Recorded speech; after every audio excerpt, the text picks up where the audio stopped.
15 अक्टूबर की यह बात है। अजय और उसकी माँ पापा के साथ सोनम को देखने आए थे। सोनम एक काफ़ी सुंदर लड़की थी।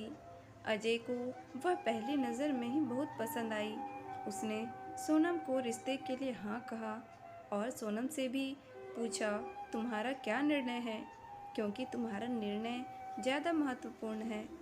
सोनम ने भी तुरंत हाँ कह दिया और बाद में दोनों की शादी की तारीख पक्की की गई। बहुत धूम धड़ाके के साथ दोनों की शादी कर दी गई। उनकी शादी अजय के घर पर हुई। अजय का घर शहर के 1 BHK घरों जितना था। शादी की सारी विधि खत्म हुई। बाद में दोनों अपने रूम में फ्रेश होकर अपने कपड़े बदल कर आते हैं। दोनों की वह शादी की पहली रात थी। अजय धीरे से सोनम को आवाज़ देते हुए बोलता है, आज से हमारी नई जिंदगी की शुरुआत है। ऐसा बोलकर सोनम को गले लगाने की कोशिश करता है, पर सोनम उस पर चिल्लाती है और बोलती है, तुम मुझे ज़रा भी पसंद नहीं हो और मैं तुमसे प्यार भी नहीं करती, इसलिए मेरी तरफ से तुम कोई भी उम्मीद मत करना। अजय उसकी बातें सुनकर हैरान हो गया, पर हिम्मत करके उसने सोनम को पूछा, सोनम, अगर ऐसा ही था तो तुमने मुझसे शादी क्यों की? मैंने तुम्हारे साथ ज़बरदस्ती नहीं की थी। मैंने पूछा भी था तुम्हें, फिर तभी क्यों नहीं कहा मुझे? इस बात पर सोनम बोली, मुझसे कुछ मत पूछो, 2-3 महीने एडजस्ट करो और उसके बाद हम डिवोर्स लेकर अलग हो जाएंगे। यह सुनकर अजय को धक्का लगा। उसने सोनम को समझाने की बहुत कोशिश की, पर उसने अजय की कोई भी बात नहीं सुनी और वह उसके निर्णय पर डटी रही। अजय उसे बोला, ठीक है, तुम्हें यही ठीक लगता है तो यही करेंगे, पर मेरी एक बात मानोगी क्या? सोनम बोलती है, क्या? अजय बोलता है कि एक छोटी सी मदद करोगी? जब तक माँ पापा यहाँ हैं तब तक तुम यहीं पर रहोगी। एक बार वह गांव चले गए तो फिर सब तुम्हारे मुताबिक होगा। वह भी तैयार हो गई इस बात पर और दोनों सो गए। हर रोज़ का दिखावा उनका चालू था। माँ पापा के सामने पति पत्नी की तरह रहना उनको समझ में नहीं आए, इसलिए उनके सामने नाटक करना। ऐसे करते करते दिन खत्म होने लगे। दोनों ही नौकरी करते थे। फिर रोज़ के टाइम टेबल के अनुसार अपना अपना काम खत्म करके काम पर जाना। अजय रोज़ सोनम से प्यार से बोलने का प्रयास करता था, पर सोनम अजय को अनदेखा करती थी, क्योंकि सोनम की एक ही इच्छा थी कि उसको जल्दी शादी नहीं करनी थी। घर के लोगों का मन उसे नहीं दुखाना था, इसलिए वो शादी करने के लिए तैयार हुई। पर शादी करने के बाद भी वो फिर से अकेली रहने का विचार करती थी, क्योंकि उसे खुद की लाइफ किसी के साथ शेयर नहीं करनी थी। जैसे तैसे उसके दिन धकेल रही थी।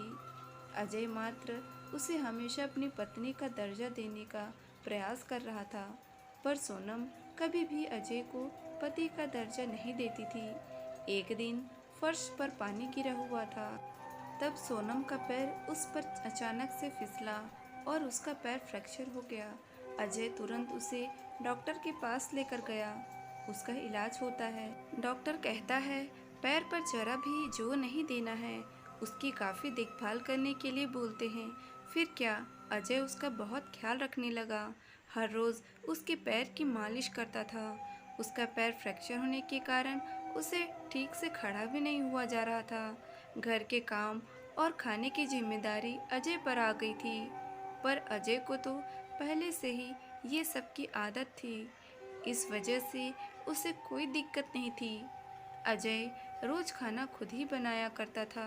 उसके माँ पापा भी उसे थोड़ा घर काम में मदद करते थे। रोज़ काम पर जाने से पहले सोनम के लिए नाश्ता और खाना बनाकर खुद के हाथों से उसे नाश्ता खिलाता और फिर काम पर जाता था। टाइम पर उसे फ़ोन करके दवाई लेने के लिए याद दिलाता था।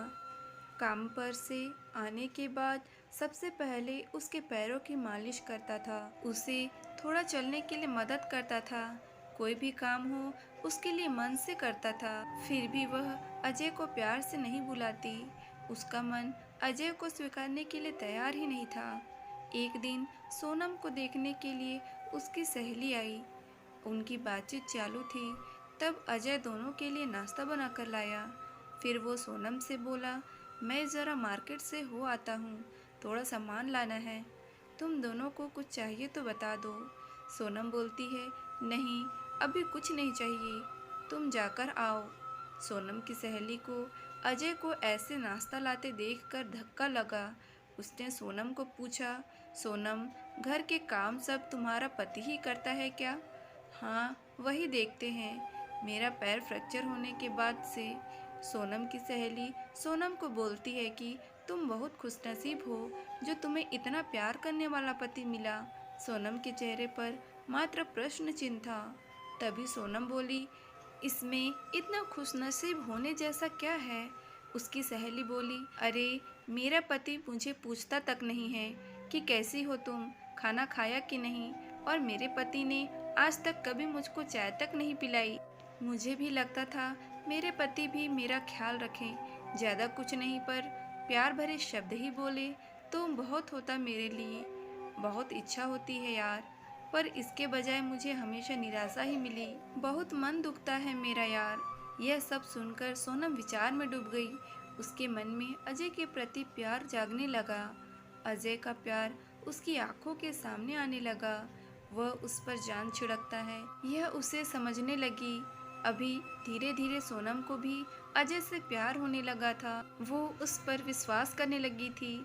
अजय के मन पर मात्र एक ही डर था कि माँ बाप गांव गए तो हमारा डिवोर्स हो जाएगा, सोनम मुझे छोड़कर चली जाएगी और समाज में मेरी इज्जत कम हो जाएगी। तभी माँ पापा अजय को बोलते हैं कि अभी हमें गांव जाना चाहिए, थोड़े दिन रहकर खेती वगैरह करके आते हैं। अजय उनको जाने नहीं देना चाहता था और उनको डिवोर्स के बारे में भी बता नहीं सकता था। अजय सोच रहा था कि अभी सोनम को सब कैसे पूछे, कैसे बोलूं उसके साथ। ऐसा सोचते सोचते ही सो जाता है। सुबह उठता है तो देखता है कि सोनम बहुत जल्दबाजी में थी। वह जॉब पर जाने के लिए निकलती है।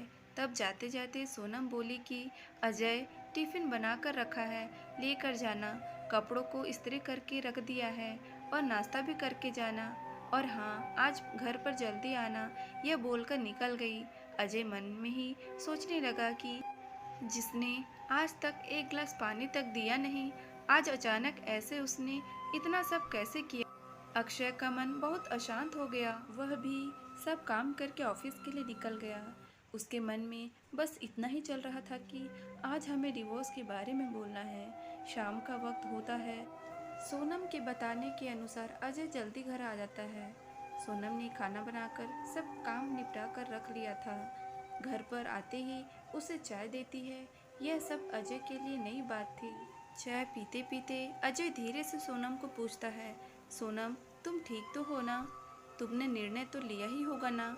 मुझे छोड़कर जाने वाली हो इसलिए सब कर रही हो ना? इस पर सोनम बोलती है, मैंने अपना फैसला ले लिया है और मैं कहीं भी नहीं जा रही हूँ। मेरी पूरी जिंदगी मैं तुम्हारे साथ जीना चाहती हूँ। और जाकर अजय को गले लगा लेती है। वो बोलती है, मैं तुम्हें छोड़कर कहीं नहीं जाऊंगी। मैं तुमसे बहुत प्यार करने लगी हूँ और अभी यह हमारा रिश्ता कोई भी नहीं तोड़ सकता। जिंदगी में बहुत बड़ी भूल हो गई होती मुझसे अगर मैं तुम्हें खो देती तो। अरेंज मैरिज करके भी तुम्हारे जैसा इतना प्यार करने वाला पति मुझे मिला, यही मेरी खुशनसीबी है। तो दोस्तों, इस प्यार से कहानी से आपको क्या सीख मिली हमें कमेंट बॉक्स पर ज़रूर बताएं। और इसी तरह की इंस्पिरेशनल स्टोरी के लिए हमारे चैनल को लाइक करें, शेयर करें, अच्छी लगी तो सब्सक्राइब करें। Thank you.